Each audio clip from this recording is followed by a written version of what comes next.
are on Mm-hmm. live. Solitos, as they say.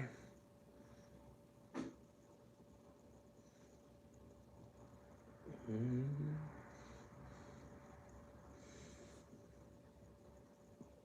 And so no one knows, that's probably. Hi, happy Friday, babe. Yeah, it's you and me, babe. What do you want to talk about? Right? You want to turn the mic off? Oh, now we have Superman, so now we can't say what we were going to say. We can Well, still say what we were and, gonna say. and Bob Happy Miller. Friday, happy Thanksgiving. We were going to turn it into a private live stream, but then we decided not to against that because we thought we might be by ourselves. So, well, oh well. Happy Thanksgiving, everybody. I'll wait to. Hi, Mark. I'm getting ready. We're just a little early, but it is the Thanksgiving holiday weekend, and it's really weird. Um, what's happening? What's happening? Well, there are a lot of things happening. I still don't have a turkey. Well, I shouldn't say that. I actually have 3 turkeys, but none of them that I want to use. So I have to get a fresh turkey. I have to brine a turkey. I have to do actually nothing until Thursday aside from procuring things because I don't believe in fixing food early. I don't know how anybody else does it. How do you people do your Thanksgiving? Does everybody do everything on one day? They do it the whole week. Like some people start cooking last week, yesterday.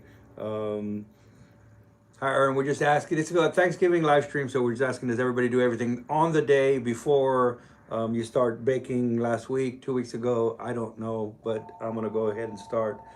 Hey, and we have a phone call. We have a call. We have a caller in. Thank you for calling. I'm not here. No, no, no. Elon Moore. Nothing yet. They're moving her to the main Methodist. That's all I know. Mm-hmm. From Baptist Overlook to Main Methodist. But let me call you back in a minute because Danny's doing the live stream. Bye. All right. Okay, so that's what the question was is about Thanksgiving dinner. This is going to be real quick, just short. I had to have one of my customers brought me by a real beer, and it's Shiner's Mexican beer. So it's actually quite good. Most of my family's out of town, so I'm going to have a steak on the grill. That's always good. That is always good. Shop mom likes to do everything on the day. So not any prep besides, getting everything in the house. We don't have to go out and get stuff. But she starts in the morning and has it all done, and we're done by noon or 1, 2 No, o'clock. we're not done by noon. That's a really good thought. But generally speaking, my idea of a successful holiday is a kitchen clean by 4 p.m. So everybody else can go on their own separate ways and visit in-laws or outlaws or whoever. Outlaws. and Wade's asking about my mom, and kind of better, kind of not. In fact, as soon as we do this live stream, we're heading back into San Antonio to go to the hospital to go visit my mom. So continued prayers are greatly appreciated. yes. So she's been home and then back and home. So we're gonna go see what's going on. But that's what we're gonna do. But thanks, Wade, for remembering that and asking. Thank you. That's why it's kind of a not it's a not a sad time. It's just a little bit kind of what's happening. And my brother-in-law's also has things going on. Our granddaughter and great granddaughter have the flu, so all kinds of things. It seems like everybody's sick this week. Well, some have serious issues, like going home on hospice care means you've got a serious issue. I think the overriding message should be grateful for today. Yes. And grateful for all you guys showing up to keep us company on a Friday afternoon. And Lawnmower says it's going to be possibly in Dallas Fort Worth. Might see some snow flurries. For the people that live up north or way up, snow is kind of like a hindrance. You don't. I know you put your cars away for several months. They're already in. You're not going to drive your car for a while, and it's a pain in the butt. Texas down where we are central down we don't get snow all the time, So it's still fun. It's still, oh, you know, holidays. It's snowing. So like I said, people live up north, and it's like, y'all are crazy. It doesn't do it all the time to where when it does, it's cool. Okay, anybody have any automotive questions for Danny? If not any automotive questions, then we'll just drink some beer until it's gone, and then we'll say Happy Thanksgiving, and don't know what else. I didn't see any questions, gosh. No questions, everybody. It's a kind of a weird week, ain't it? We're getting ready for the holiday for next week for Thanksgiving, so we're trying to get this big block Chevy done and delivered on the run stand. I almost just put the camera back there on the run stand, and I keep on working on the engine for a little bit longer. But it's about to fire. All that's left is now I just stabbed the distributor, wiring the distributor, the plugs, and also when you have a bunch of new components, is getting all the components to talk to each other. So this is a big block Chevy with a Holley Sniper fuel injection. It is sweet. So, it really is sweet. So just getting all that, and I already got that, and I got the run stand all wired. I got the fuel system done on it. So then from what we'll do from then on is now the distributor and the ignition, and it'll fire. More on the cast block coming soon. Yes.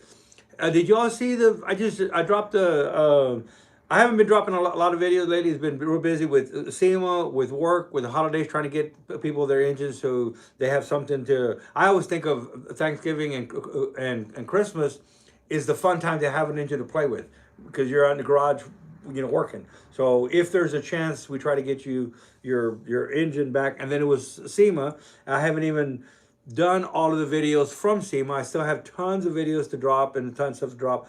All that being said, I shot a quick video when I pulled the heads off the compressed air engine. The engine is back. So finally, we get to see the inside of this. This thing has been together since we built it. Still has the original head gaskets on it, original bearings. It has a new belt because it runs a belt on the front, not chain and gears.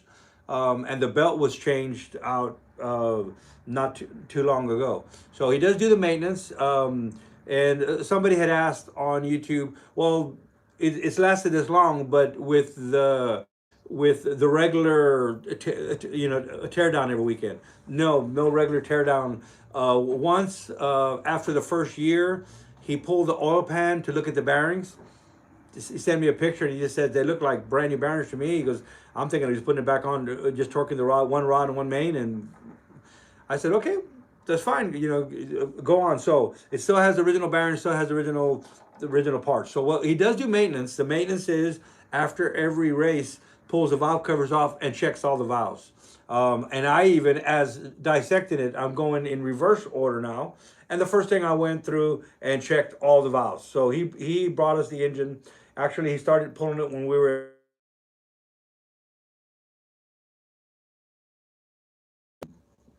I have it here. So the first thing I do is went through and documented all of the valve lash. Man, these things were 20 all the way. There was one or two at 19, one at 18, within 2000s. I mean, and all of them were 20, 20, 20, 20. So I document that, put it on my log, and then I started pulling the heads off because I really wanted to see the head gaskets. So did anybody see the head gaskets on? I actually dropped that as a regular video, not just my YouTube shorts. I've been doing a lot of YouTube shorts and not doing my regular how-to videos, which really, I need to get back to just doing my how-to videos. But never mind, that has to do with analytics and numbers and stuff. We won't need to get into YouTube shorts. But I pulled the heads off.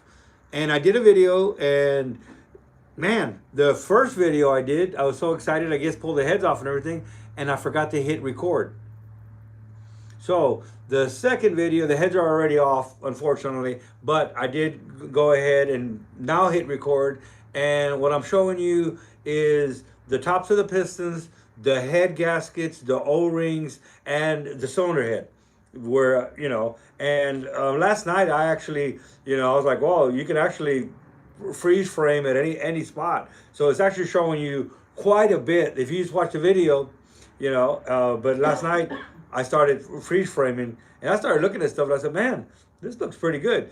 Some of the shadowing looks like there's some dark spots in spots. It is just shadowing. If you watch me as I walk around, that's just a shadow. So the head gaskets are amazing.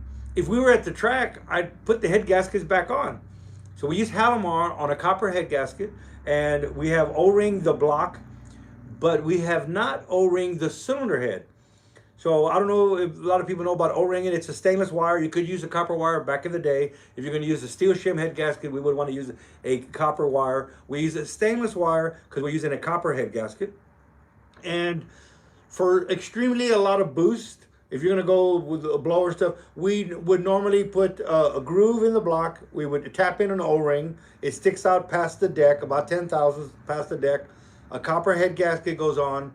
And then we would actually even put another groove in the cylinder head. So you have two grooves, an O-ring, and a gasket.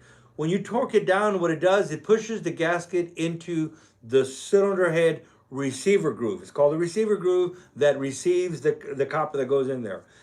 This particular engine is a, it's not a prototype, it's a development engine. And the reason is, but I use those terms, this is the first compressed air engine built for compressed air supercharging. You can put it on a regular motor, on a nitrous motor, and so on and so forth. I wanted to build a motor just specifically for this platform. Yes, you can put it on any other kind of motor, and a boosted motor would be a perfect motor to put this on. But I wanted to do something that anybody at home could do. You could watch my video on the Iskandarian O-ringing tool. It's a little handheld tool. I have a boring bar, I have a brake, I have a bridge port, and all these sophisticated tools to do the O-ring and groove. This particular O-rings and the video that you watch me doing how to O-ring a cylinder head or how to O-ring a block, it's this block. And I'm using the Iskandarian tool that I bought off of eBay. And that's the reason I did that was I wanted to show you how you at home can O-ring your own block without sending your block out to a shop to have it O-ringed. So this is actually a portable Iskandarian old-timer ring cutter. So I O-ring this complete block with that. So there's a video on O-ringing blocks. This is the block. I didn't want to put a receiver groove because to do a receiver groove, now you either have to buy a $2,000 jig to do the receiver groove on the cylinder head, or take it to a shop that has a jig or a Bridgeport mill, and that's something you really can't do at home yourself unless you spend $2,000 for the BHJ receiver groove tool. And that's actually the tool to do the block and the heads. All that being said, I wanted something that anybody at home could do. So basically, this engine is an 850 horsepower big block Chevy. It's a naturally aspirated, mild compression, 11:1 compression, which is low considered, so we could literally run this motor on pump gas with maybe a little additive. With aluminum heads, you can extract more heat from the cylinder. If you run E85, you could run just regular 85, but you could run pump gas on this motor. It's a single 4-barrel aluminum headed motor, but it's nothing exotic. The heads, we could have put in some exotic, all kinds of exotic heads. These are actually a set of Brodex BB2Xs that are the same as a cast iron big block head in aluminum. They're CNC ported, but it's the more exotic heads have a staggered intake port. These intake ports are together, which means there's a short and a long port. You need to learn big block Chevy. I can talk about big block Chevy, but here I am talking about this big block Chevy. I wanted to use a conventional cylinder head. I didn't want people to think, well, this thing made all that power, but look at the $4,000 cylinder heads. These are used cylinder heads. Everything else from the bottom down was brand new block, brand new crank, brand new rods, but the cylinder heads were even used. And I even had to weld on the heads, and I've heard a lot of people say, you cannot weld an aluminum head because it becomes soft. You got to send it out and have it re-annealed. This motor's been running for quite a long time, and I didn't re-anneal these heads. So what you hear or read about you can't, or do, or go, or I guess I didn't know I couldn't do that, and I've been doing that for years. So I pioneered welding aluminum heads years ago. So we haven't had a failure on a repaired cylinder head. Knock on wood. So anyway, cheers. So everything was great. Everything looks really great. We had planned that this go around, maybe it's time to now put a real cylinder head on it.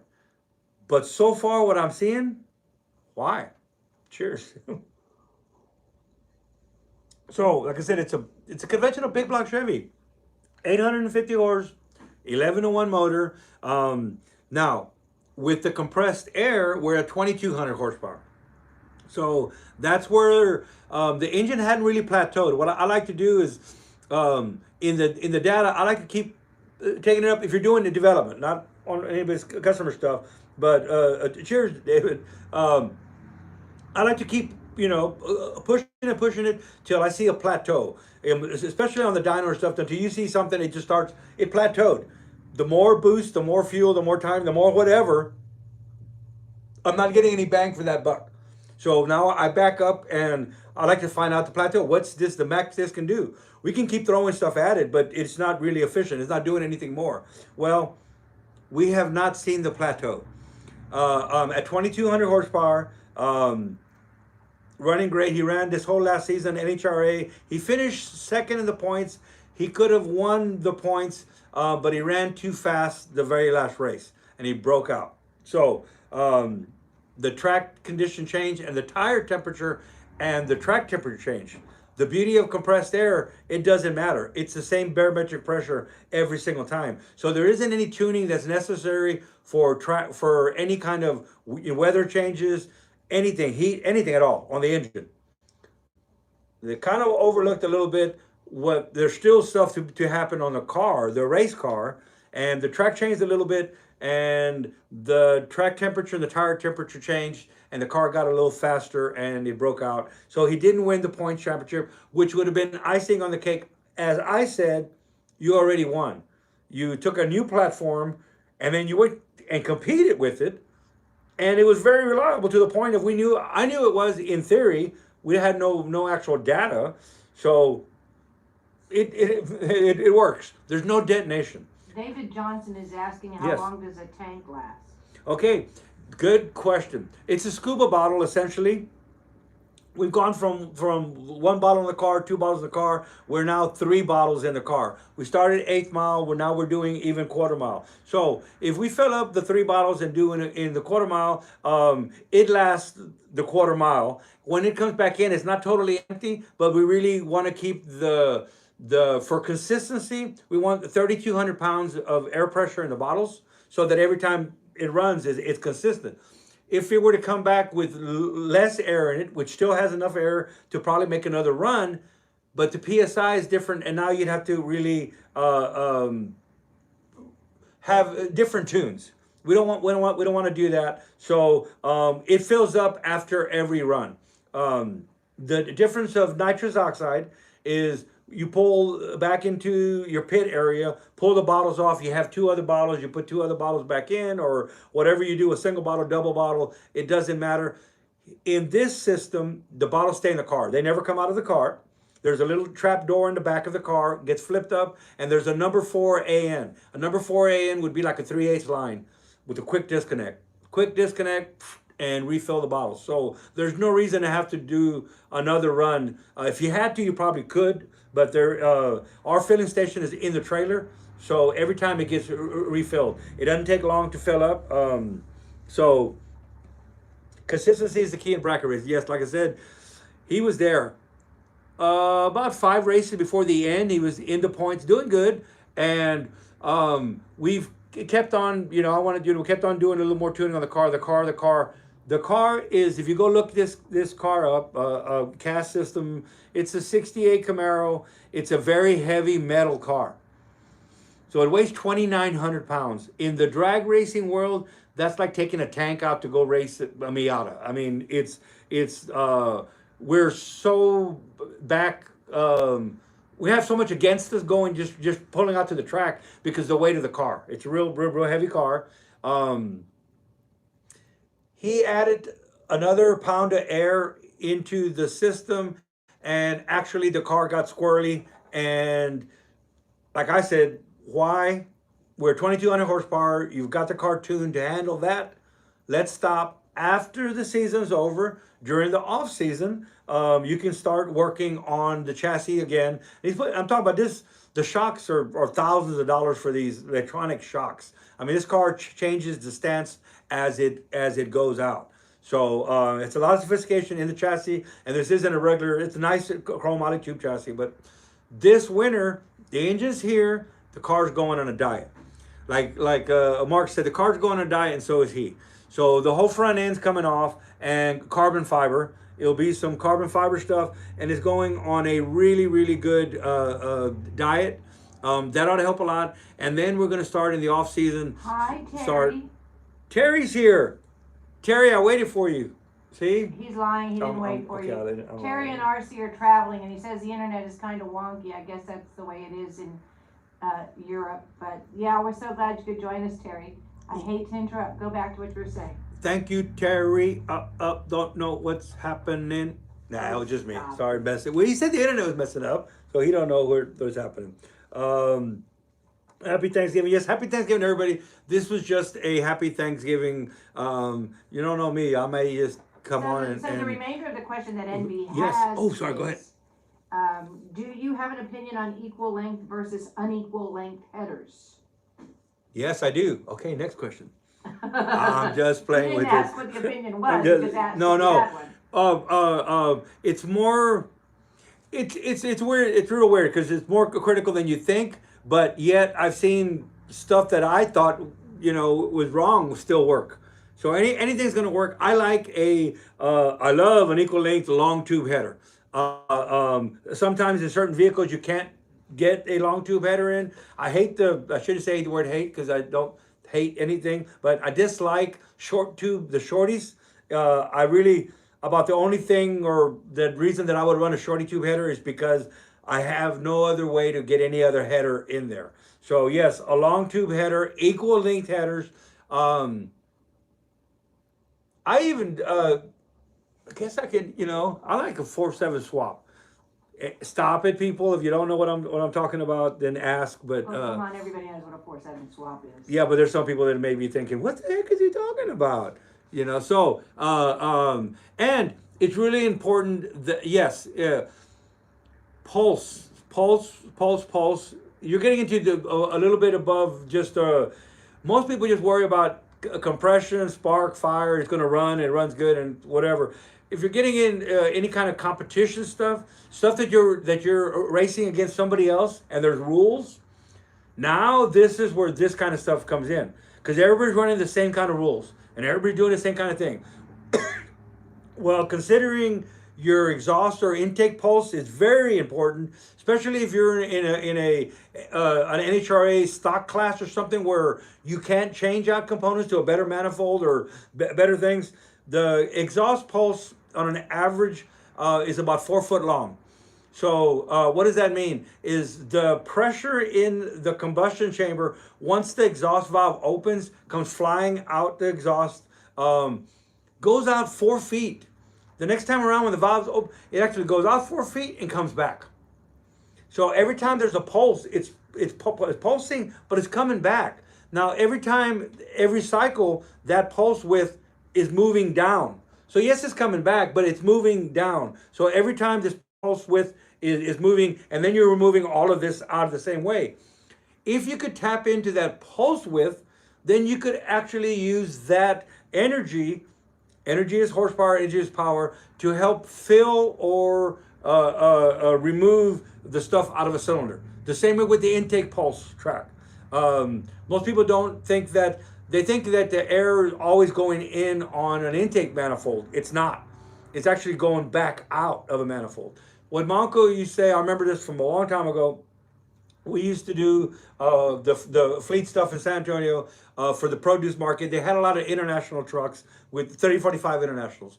And West Coast Produce comes in with a set of international 345 heads, and something got in the cylinder. I don't know if that's when they started playing with propane, and it was the exhaust seat or valve or something, something got in the cylinder. We fixed the head. Monka tells the mechanic, make sure you pull the exhaust and clean everything out. Yeah, sure, go ahead. So we give the heads to them, and a day or two later, something's wrong. Oh, I don't know, something went wrong, something you know. Well, it was right across the street, Wesker Produce, from the shop that we had. So we went across the street to go look at the truck. There's something wrong. This is a big company. Wesker Produce in San Antonio is a big produce company. So, whoa, there's something wrong. We're going to go over right now to look at it. And oh no, no. And then when we get down to, did you pull? Why? Why would I need to? And my uncle said, I told you. Part of the exhaust seat or whatever is still in the exhaust pipe. What happened is you put the heads back on, fired it up. It sucked it right in the engine. Look, you have the same problem you had before you brought the cylinder heads in. What do you? Oh, you must have left something in there. We actually sat there on the truck, cut the exhaust off, and it was welded, long exhaust. We cut it off, and my uncle stood that exhaust up. We held it, and ding, ding, ding, ding, ding, ding, ding, ding, ding, ding. There's a part of the exhaust seat valve, whatever it was in there, in the exhaust pipe still. Now, some of the old timers now is like, wow, I learned something today. Yeah, but you cost your company what my uncle told you. But problem solved. Now they respect the chief even more now. But all that being said is the exhaust pulse right there. If you ever drop something in, if you break a spark plug electrode, anything is damaged flying around the combustion chamber, find that piece. Yes, it's a pain in the butt to pull your exhaust off your car. What my uncle used to always say also, you can find it on your terms or you can find it on its terms. Much better to find it on your terms. I'm looking for it. Took a while, it was a pain in the butt, but I found it. If you don't, you're gonna find it. But you're gonna find it on its terms. And its terms means doing it again. So hopefully, if nothing else, this live stream saved somebody from pulling heads off again. So yes, equal length headers and long as you can get. Smokey used to have them. I mean, look at any of the cars that Smokey Unick did. Look, there's plenty of pictures out there. You can go look at the stuff. Look at his exhaust. Look at the exhaust that all of his cars had. It looked like spaghetti. Man, it was a work of art. Long tubes, all equal length, and even taking the advantage of the pulse width, you can see what he's doing. And by taking advantage of the pulse width is don't just put all four into one collector. I like a 180-degree header. What does that mean? Is they cross. They cross underneath the vehicle, cross over from one side to the other. It didn't matter. What he wants to do is a pulse, and the next pulse is the next pipe, and the next pulse. So each pulse is now, like I said, you're using the pulses to help you. But the way you do that is you can't have one cylinder firing here, and then the other one firing over here, and then the other one, and then, so you have a miss, you know. If you go to a small block Chevy, you'll know that, why does a small block Ford sound different? A 5.0 Mustang sound different than a small block Chevy? If you ever go to the track and you hear the Fords going down the, you know, I'm talking about even the drag cars, but in the circuit track world, you can actually hear the cars going around. And man, they just sound like a sewing machine. There's something different. They sound like a Formula One car. And then you see a Chevy, come flying by. And you see the Ford, come flying by. Ford goes right, left, right, left, right, left, left, right. Whatever. They go back and forth in the banks. Chevy, if you go to the firing order, fires two on one side and then two on the other. And I'm not ragging on Chevy. So what I like to do is turn my Chevys into a Ford. Now I win. Okay, you found my secret. I make all my Chevys mimic a Ford, and I win races. I'm just kidding, but I do. Now we get back to the 4-7 swap, and it's not it's not one of those 70s porn movies. Okay, right. Yeah, I don't know how you know about those 70s porn movies. You must have been just a kid watching them, but we don't have to go there. Ray-Ban has a question for you. Yes, sir, Actually, Mr. Ray-Ban. It's a repeat question he asked earlier, and we did not get to it. Mm-hmm. Apologies, Ray-Ban, because your poetry really lights up. I love his poetry. Yes, I do too. On the first day of Christmas, I'm sorry, I was singing this song. Yeah, we're not going there. He wants to know your opinion on Wien Copper Ford flathead heads.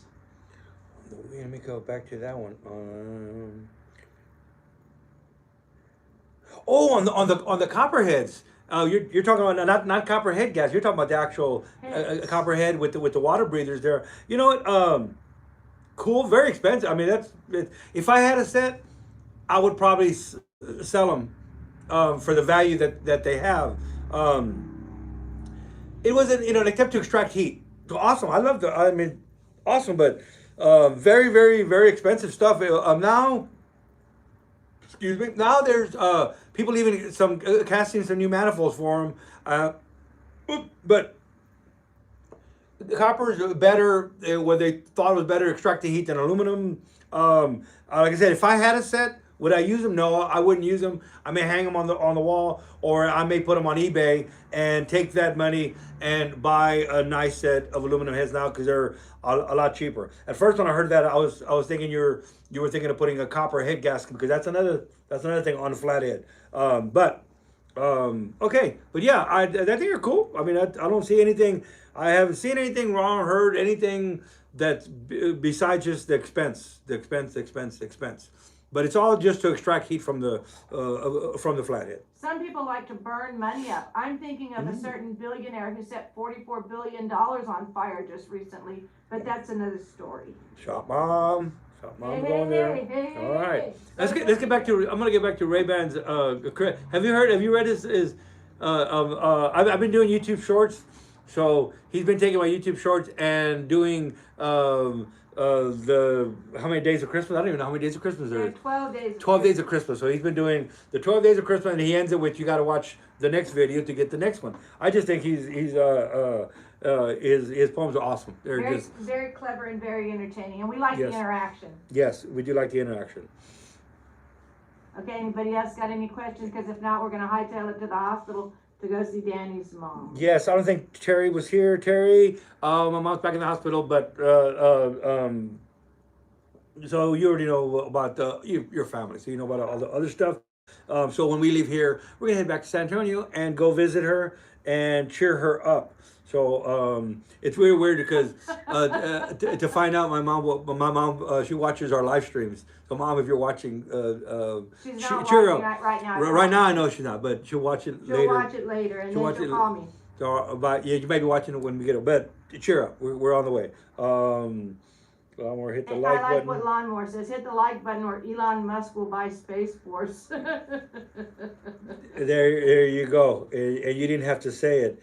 And birthday month. Yes, it is. It is my birthday month. My friend Roland, I don't think he's here. He actually flew up to Vegas to take us out to dinner. And the moral of the story is I cook better at home. That was yes. I got the wine list and I started looking at the wine list and it said Prime Steakhouse in the Bellagio, and he tells the waiter, you got a $10 budget for the wine. I got everything else but the wine, and don't worry about it, Roland. I get the wine. I get the wine list. I'm looking at. There's $3,400 bottles of wine. There's $1,200 bottles, $1,400 bottles. I'm just like, oh my God, you got any sangria? What the heck is going on here? So anyway, I picked a bottle of wine, and It was a lovely bottle of wine. it was a lovely bottle of wine, real lovely bottle of wine. We had a beautiful. It was right there by the fountain. It was you needed like a year of advance to get this table. So lovely bottle of wine. And afterwards, I get my wallet out and I put money on the table. I said, "Roll here, for the wine." And he was just kidding. So he took care of everything. But anyway, it is my birthday month, so it's awesome. Back when we were in San Antonio, everybody wanted to take me out to eat on my birthday, and only one person gets to do it. So I changed it up, and it just gave everybody a day. So then I could get 30, lunches. This is for a lunch date, whatever. So Not that he's milking it or anything. not milking it, but yeah, I did milk it. Now, so Roland did come up to take me to, and he got to spend a day It at was Caesars. really cool watching the 5th game of the World Series at Caesars in the bar. That was memorable. That's right. We watched a 5th game of the World Series at a sports bar. We were gonna go into the sports bar at Caesars, real nice place, and we're gonna have a drink because it's too early to go have dinner yet. So me and Shop Mom were gonna have a glass of wine. He was gonna, I don't know, scotch cost, and this is entry level scotch, I guess, from what I hear, $75 a glass. No. It's not an entry level. It's just expensive. It wasn't an entry. No, because Roland's told me of $3,000 things of scotch. But anyway, He has a glass of scotch, and we have our wine. And then we started watching the game, and it's cool. And then we see somebody come in with a pizza, and they come in with a pizza, and it's a table next to us, and it's a sports bar. They don't serve food, and it's like, how did that guy get a pizza delivered in the sports bar? And the waitress said, well, there's a food court down there, and order a pizza, and I'll go get it for you. I'll bring it in. So we actually we're gonna go have dinner that night, and we actually stayed there and watched the World Series with pizza, and we had wine. He had Pizza in good company. yes, in real good company. And the next day he took us out for a steak dinner. Oh no, I'm praying for you. Yes, we're gonna. Hopefully, my mom will be okay. I'm trying to. We're trying to You know, convince the her it's reality time of to it retire. is that life is short for all of us. We all come with an expiration date.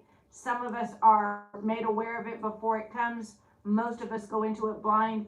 Make sure you celebrate today. Yes, spend as much time. Don't leave with an argument with. Even if someone you don't necessarily love, you may even like. Don't leave with an argument because afterwards, the just better for everybody. Better for them. Better for you.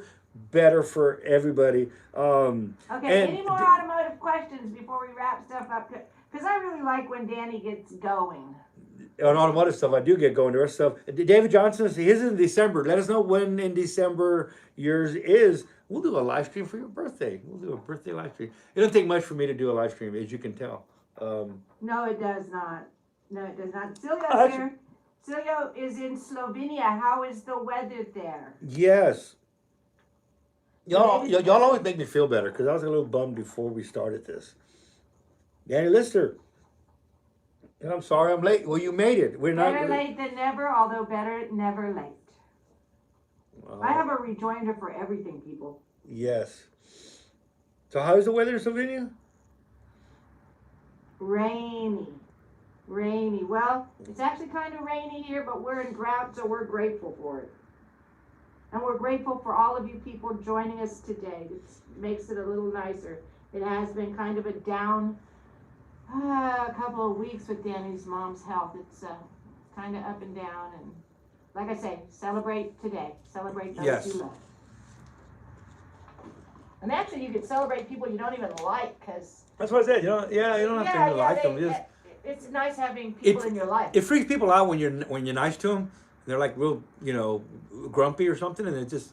I like when they leave with just kind of like, what's up with that guy? So be nice to people. It just freaks them out. If nothing else, enjoy freaking them out. So really, I had ulterior motives. I'm not really being nice to you. I just want you to be thinking later on, what the heck's going on? Around Freddie has a question about priming oil in a flathead. Mm-hmm. He doesn't specify what the question is. About priming oil in a flathead. Talk to me. Tell me what you're doing. The best way. That's an old school motor, and when you if it's already assembled, you can't really do this. But you assemble it with a little bit different lube than you do a non flathead. Also, been there, done that. So learn from my learning experience. You can force feed a flathead. You can make something be something it's not. Guess what? Been there and done it. I like to take a flathead, and like I like to say, I like to use the LS technologies on a flathead. And there's a lot of things that you can do. The front crank seal is a rope seal, and you can do a neoprene seal. And there's things you can do. Synthetic oil was not one of them. And I didn't. I should have not have stopped there. I could have just kept on experimenting with different synthetic oils, and I'm sure I would have found one. So I'm not saying that synthetic oil and flatheads don't go together, but it wouldn't prime. It wouldn't prime. I'm checking everything. Of course, my buds are over. It's Friday. I'm sitting there going, scratching my head. And don't have your buds over on a Friday and have a beer or two, because of course everybody's giving you the same thing that you've already thought of these things. Are you sure you put the makeup on right? It wasn't that one, but are you sure did a camber? Like no. But so then it was like, you know what? Let's put a bag over this, and I'll worry about this on Monday when I get back. Actually, we came back on Saturday, and I was using Amsoil's 30 weight break-in oil. Flatheads don't run 30-weight oil. But Amsoil doesn't make a thicker break-in oil. Driven does. So now it's kind of like, okay, well, so after checking everything, putting a bag on it because I know there's nothing wrong, but you think, and especially when everybody's telling you, oh, did you leave a plug out of the cam? Oh, did you leave?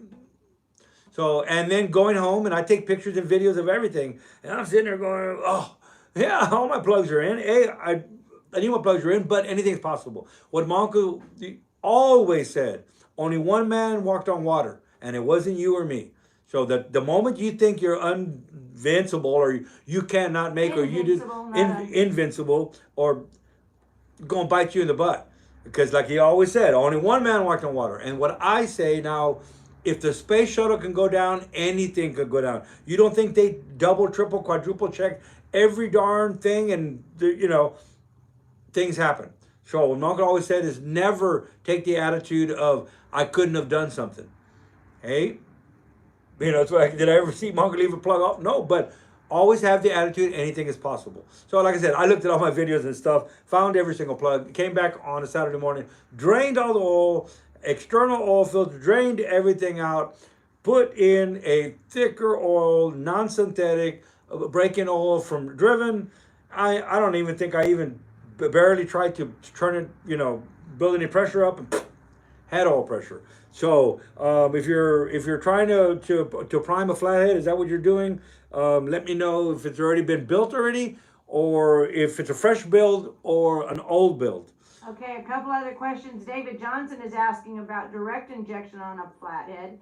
And Envy says, I have a supercharger for a flathead Ford. It is the craziest thing you ever did see, like an ice cream cone with a pulley on it. He got it from his father. And Terry follows up with a question asking, why use a metal gasket? Is it just for durability? The gaskets on the 540 look to be metal. Yes, it is metal. It's a copper gasket. And yes, it's for durability. It is for durability. You're not going to get boost. You're not going to, a conventional head gasket, a regular conventional head gasket is not going to hold up all, you got two options. You got two options for the life of everything else. It was a copper head gasket because it's soft. You put an O-ring in it. It embeds itself. We talked about that earlier. Now there's new technologies that have come to town. Been a while now, but some of y'all might not know. It's called an MLS gasket. It's a multi-layer steel gasket, and it's a bunch of layers of thin shims that one has a bead going up and one has an interlocking bead there. It's almost like O-ringing, but so they're stamped separately, and then they're put together with 4 rivets. You'll see a bunch of thin layers in a metal thin gasket with 4 pop rivets on the corner holding them all together.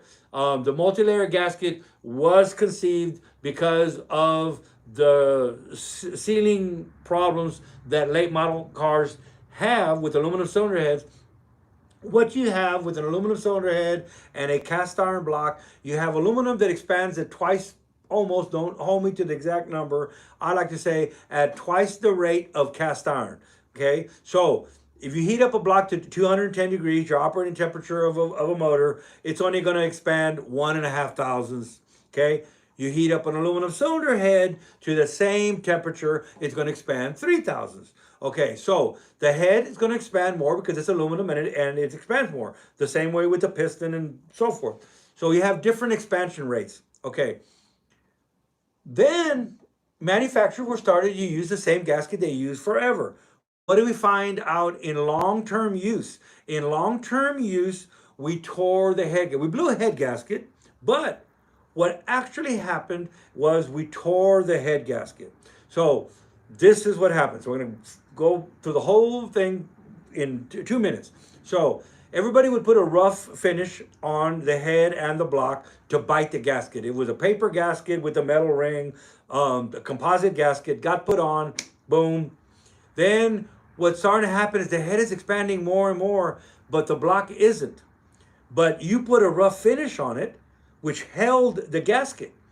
So the head held the gasket, the block held the gasket, but it moves. So what's happening? It rips the gasket from the inside out. So it just rips it literally from the inside out, and you have a blown head gasket, but you look at it and it's stuck to the head and it's stuck to the block, and a blown head gasket, no one knew. Even the manufacturers, I remember talking to Felpro back in the day and kind of being laughed at, like, who are you? What are you studying? What school did you go to? I said, I don't need to do all that. I'm telling you what I see in the situation. I said, so this is what's happening. But, okay, it took Felpro a long time to figure this out. I guess it's just cheaper to keep making the same thing. So they said, oh, we use a Teflon blue gasket. That works on everything. And it's not working on this, dude. It's not working. So, okay, you either know so much or went to school. I didn't. What would you use? I would use a graphite gasket. Why would you use a graphite gasket? Because Honda uses a graphite gasket. Because Mercedes uses a graphite gasket. So by experience, I started seeing that those didn't have this problem. But all of a sudden, you do a Vadram on a Honda and you put a Felpro blue, because that's what they're Felpro blue. You know, it was awesome to go. So you're making problems that it never had. So what did I say? I said, so I don't know a damn thing. All I know is Mercedes uses the graphite gasket. So what I started doing is lapping the surfaces, making the surface finish as smooth as glass. Okay? You put a graphite gasket. If anybody knows graphite, it's like pencil lead. So they used to use it back in the day. The younger guys may not know it. We used to get a little bottle of graphite, and you pull the top of it off and had a little squeeze thing, and you'd put it on your door hinges. It's graphite. It's real slick, and it's dry. It's a dry powder, but it's super slick. Well, there's a graphite head gasket. What it allowed to happen was it allowed the cylinder head to expand and shrink, and it just slides on the gasket, and never ripping the gasket and not losing a seal and not blowing a head gasket. All right. Fast forward to now, everybody's going, what the heck's going on? They come up with an MLS gasket. An MLS gasket is metal thin shims, and it allows the head and the block to move at different expansion rates and still hold a seal. A lot of the boosted guys are running these nowadays, the MLS gaskets. One of the beauties of an MLS gasket on a nitrous motor or a boosted motor, what does a nitrous and a boosted motor have in common? Detonation. So you're going to have detonation. I don't care who you are. I'll sit there and go against. I've only had that much beer, but I don't care who you are. You're going to have detonation, right? Detonation is a byproduct of compression. We talked about this. It's heat. It's heat in the cylinders causing detonation. Once the cylinder detonates, the cylinder pressure spikes so fast. I don't care who you are and what computers you have. There's no way on God's green earth that you can remove or release the cylinder pressure before blowing a head gasket. Once the head gasket is blown, you're done. So an MLS gasket, if the head lifts up because of detonation, all these layers will release all the pressure, go back and seal, and is a lot more resilient for pressure. So that's why everybody now is running an MLS gasket on boosted applications. I'm old school. This motor was an old school motor. I wanted something that anybody at home could do. I wanted to go with a copper head gasket with just one O-ring, not a receiver groove. It worked. Like I said, 2,200 horsepower. We're equivalent to 22 pounds of boost, but we're only putting 14 pounds of air pressure in the cylinder or in the intake manifold. What does that mean? That means that our bottles are at 3,200 pounds. When it's activated, 3,200 pounds of air is right there at the solenoids. We have it controlled right now at 14 pounds of air pressure. So we're not even using the 3,200 pounds. We're using 14 pounds of air pressure. But because the inlet air temperature is 142 degrees below zero, we have no detonation. Detonation is a byproduct of compression, because the byproduct of compression is heat. Heat reacted to fuel and the fuel detonated. It pre-ignited. If we don't have the heat, we don't have detonation. If we don't have detonation, we're not blowing head gaskets, turn up connecting rod, turn up rods, and I can go on and on. That's why this engine is so old and it's still running and it didn't have blown head gaskets. So when you see these head gaskets, I want to hang one on the wall. I expected a lot worse looking at the head gasket. I told Mark for the last run for the points championship, I said, you know, I think it's had two, maybe three retorques. I do condone retorquing the head gasket. We're old school. Old school, we retorqued head gaskets. These new MLS and new stuff, there's no retorquing necessary. So I told Mark before the last race, go around one more time when you have the valve curves off and check all your head bolts again, retorque them. At least check them. I always like to at least put on there and see how they all feel. So he did retorque the head gasket. I think it's had two, maybe three retorques in 3 years.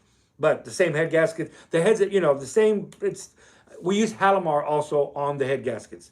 The Halimar could be one of the secrets. I don't know if there's any secret because you've heard it all. There aren't any secrets where you're concerned. That's for sure. That's for sure. Love sharing knowledge. All right. So.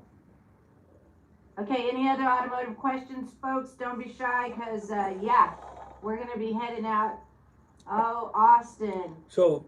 Austin says, Feliz Dia de Pavo. Hey, we say Solis Dia de Pavo. Or we like to say Solis Navidad. Yes. Around Solis here. Cumpleaños. Too white and dirty. Hola and Feliz Dia de Pavo. There. I can't read Spanish, so. That's what I just said. I know, she just read. See, I can't read Spanish, so I would have known. That's what she said. That's right. I know. That's what's so funny, that guy that came in and couldn't understand how I could be white and speak Spanish. You don't know. Yeah, let's not be pigeonholing people. Come on, no stereotypes here. No pigeonholing. That supercharger that you have is probably a McCullough.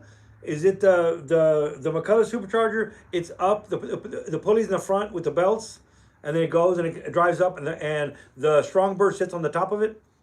That's probably what you have, unless you're talking about like the Paxton style. But if it's a real funky one, it looks like a flat spot on the top, big old blade in there that spins this way. Actually, the blade. Yes. Yes. In my file cabinet, I actually have copies. I haven't done one of those in years, but it was a restoration shop that had an Advante. Right? With is it an Avante? No, what was it? The Studebaker? No, that's a Studebaker Avante. What was that Ford? There's a rare Ford that had it's a car.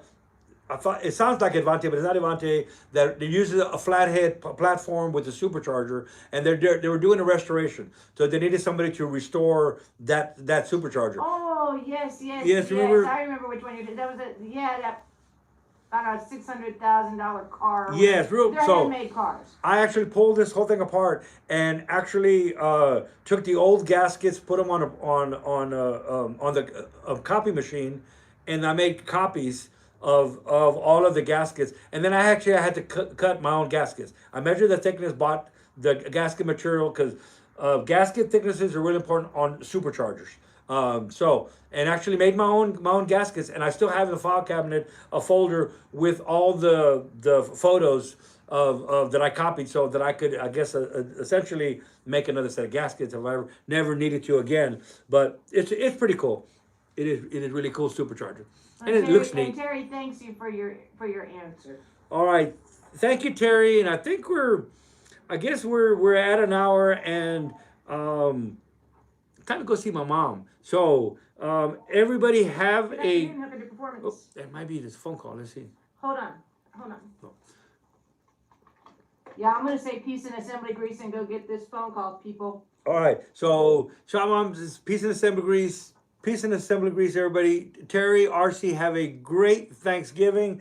Everybody, can't thank everybody for 35 people in here. Have a great Thanksgiving. You never know me. Hit the notification, hit the likes, because you never know. Thanksgiving Day, I may just turn on the camera in the kitchen and just film Chop Mom making turkey dinner. I don't know. I'm very fortunate that I get to smell the house and tinker with whatever I want to do while she does all of the prep work. So, peace and assembly grease, everybody. Have a great Thanksgiving. If you don't see me before then, you'll see me after that, and then we'll start doing our Christmas stuff. Get ready for Christmas. So, y'all stay safe out there. Hug somebody. Tell somebody you love them. Like I said, even if you don't, just tell them. It'll freak them out. All right. We'll see you in a week or when we see you. Now I got to turn the camera off myself.